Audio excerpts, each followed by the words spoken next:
Hi, everyone. Welcome to our market update. We have a lot of information to unpack. So we're going to try to keep it short and sweet, keep it under 10 minutes like we usually do. We do have some big news. This guy will be here. I David. switched to Geico. I'm saving tons of money. I just couldn't wait to share it. Well, no, I mean, big piece of news is so correct me if I'm wrong. Finance of America, who you're with before, right? Correct. Closed their residential real estate doors, correct? Yes. So the interesting part about that is Finance of America was owned by Blackstone, the massive hedge fund. Yeah. So they came out to us probably about a month ago, the beginning of October, and said, hey, we're going to be shutting down operations because we feel that the mortgage and the real estate industry is in for some really rough times for the next 1 to 2 years. And they've been in it for 14 years already, and they decided to shut it down. And so they said, that's what we're going to do. So make plans now, because by December 31st, they plan to have all the doors closed. So that was quite a shocker, Vinny, because, I mean, full disclosure, they did a really good job on their whole mortgage side. Like, everything was good. Operations good, products good, service, I'd say as far as a servicer is concerned, they were okay. But I mean, most servicers aren't anything to talk about anyways. I mean, they service the loan and answer questions, not a big deal. But it was interesting to hear them come out and say that they think there's interesting times up ahead in the real estate and mortgage business for the next 1 to 2 years minimum. Well, so we got that news right there. I mean, you see the clicker right there. We haven't seen a drastic difference in active properties. We have gone down. Interesting enough, we have gone down a little bit where we were a couple weeks ago, down to 4,000, a little above 4,000. We were at 4,100. Pending properties have gone down a tad. We were like 1,950, and we're down to 1,900. So nothing drastic right there on both ends, but we have gone down. Now we're gonna get into again a lot of information like we talked about. Oh, before we go into any farther, David still is practicing. He's with a new company. You want to say your new company first? Yeah, so I switched to Synergy One Lending, which I liked it. I like the platform. I like it. I have more access to better rates, better programs, still the same turn times. I still have my same assistant, still have my same processor, still running all the same team unit that I've done, because, when you think about it, it's people that matter. And so when it came time to change employers, I wanted to bring my assistant with me and my processor and keep the whole unit more cohesive. So that enables me to still provide a high level of service in these times that are, more interesting than they have been for a while. But Vinny, if we look at it, man, the last 2 years for us have been beyond interesting. And now the market shifted from an extreme high to now counter shifting over here to changing environment from all sellers market to all buyers market to rates that were at 3, and now we're at 7. Well, I mean, you got to look at, okay, let's factor this in. Okay, I'm going to take out median price. Okay, so median price in San Diego County, you can kind of see right here, last month went down.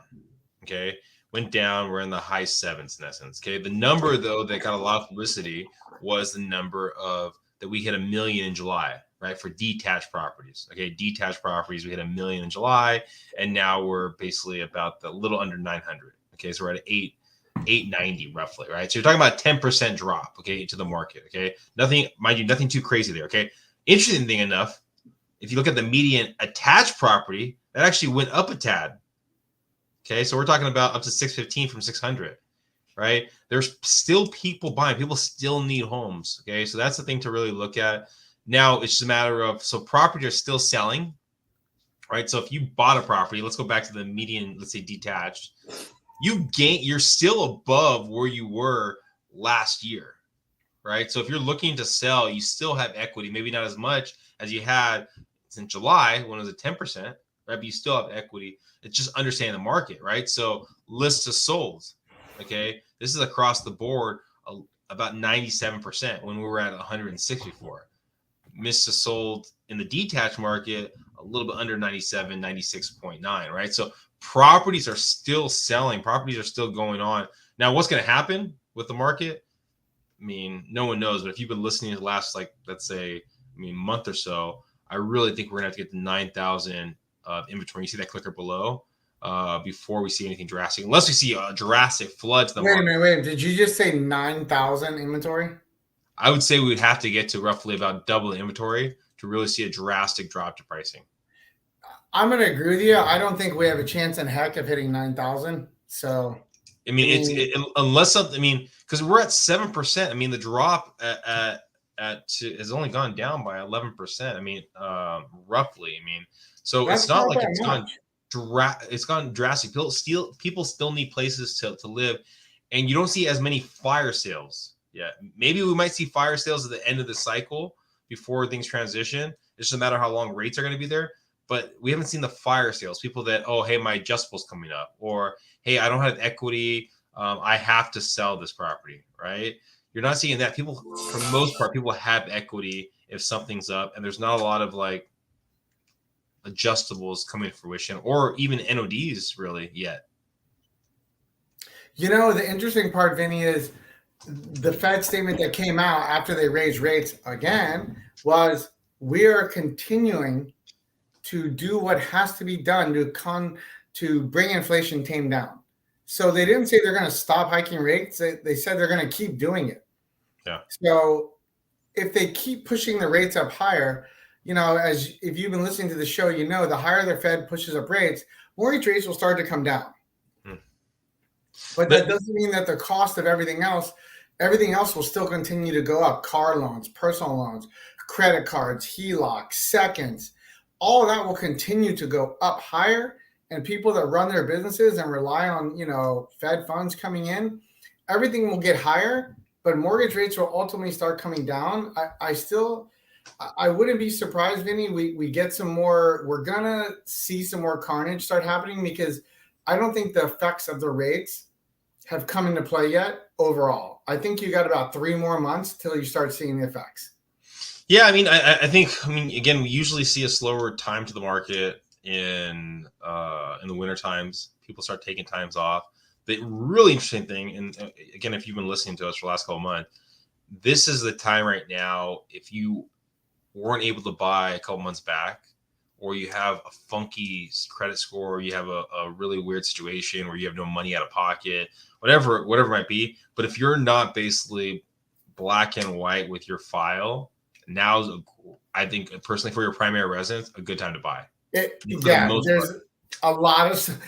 a very well put, my friend. There's a lot of unique loans out there right now for people who are not perfect, and you have way better terms to negotiate right now than you've ever had in the last couple of years. And the other thing that's also unique is, I mean, average rates are 7 to 7.25. VA and FHA is like 6.75. You know, and depending on if you pay points or don't pay points for an APR, I don't know, 7% or 7.4. It's a very unique time. And a lot of the deals we see now, Vinny, everyone seems to be doing that 2-1 buy down with the seller credit. And we never saw that in the last 2.5 years. Yeah. So, I mean, there's a lot of creativeness happening. Okay. Before we go, got a minute left. We're going to put David to the test. So there's a clicker brief below. All you got to do is text myself or David for your chance to win. Okay. Here's the question for the last time, David. How much did the least expensive detached property sell in Julian so far this year? Least expensive. Ooh, I think I went with this one at 275. 92,000. Oh, man. Are you sure we didn't do this one last week and I got this wrong twice? No, I don't think so. I think I got that wrong twice. Now, here's the question for this week. This is your chance for everyone listening right now for your chance to win. How much did the most expensive detached property sell in Mira Mesa so far this year? Mira Mesa. What's your guess, David? Mira Mesa? Mira Mesa. $1 million. Well, that is David's guess. What is your guess? All you got to do is text below for your chance to win. Thank you, guys.